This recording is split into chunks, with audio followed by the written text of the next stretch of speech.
Welcome, Agile friends. My name is Egan Rackley, and I'm hosting this session with our amazing speaker, Dan Hollinger.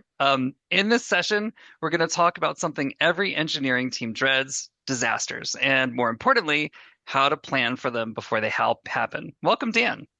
Thank you. Glad to be here. Really glad to have you on the track. Dan is a game development leader with over 20 years of experience across nearly every layer of the craft, from writing gameplay code to serving as a technical director, engineering manager, principal engineer. He's worked at places like Cold Iron Studios, Facebook's Horizon Worlds team, Zooks, Extra Games. He's a servant leader at his core, and today he's going to share a story that changed how he thinks about incidents and the process he adopted in response to them.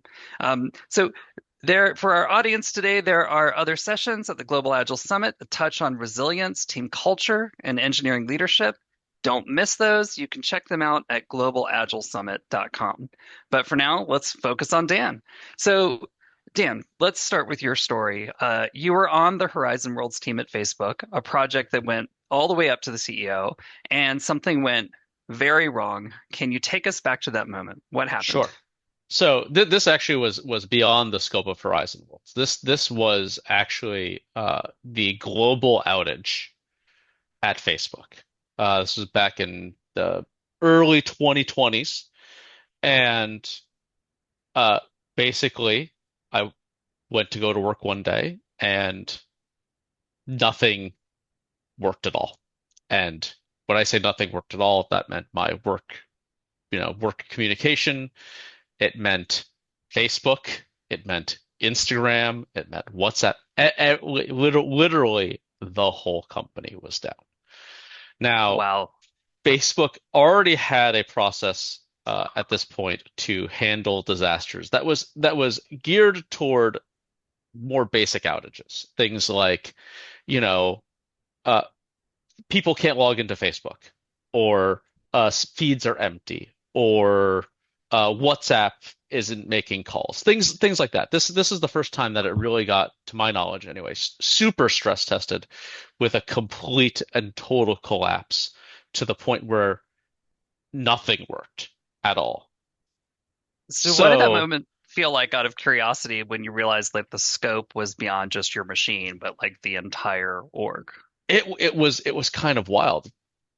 The main question coming through my mind is, what could have caused this? Yeah. Turns out it was basically a configuration error on a server, which was so bad it actually blocked the key cards.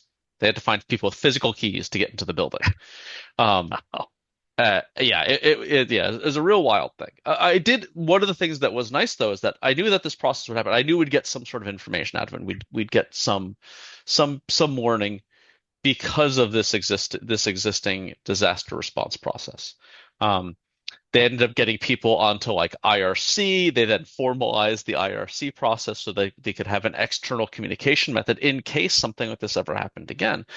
And that bit of self-healing process, and I talk a lot about self-healing processes when I talk about engineering.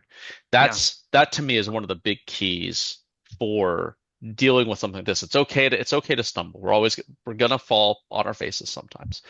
Engineering is ridiculously complex, and I think we forget that very frequently, right? We are basically, as engineers, we are making this uh, statement that is essentially full of hubris that Yeah. we are going to arrange trillions upon trillions of zeros and ones in the precise order that is necessary for them to do something, and to think that that's going to work all the time. Yeah, absolutely. Absolutely. So you've got this huge disaster at Facebook. You know that people are getting into the building. You're starting toward a fix. Was it clear who was responsible for driving toward the fix? For me at that time, not really, because everything was Okay. shut down. This was really based on our infra teams. Now, Okay. one of the things that's really good uh, about Facebook's process here, and but I think this is also a bit of a gap, and so when I've adopted the set process, I've made the adjustment. But we'll go into that in a second.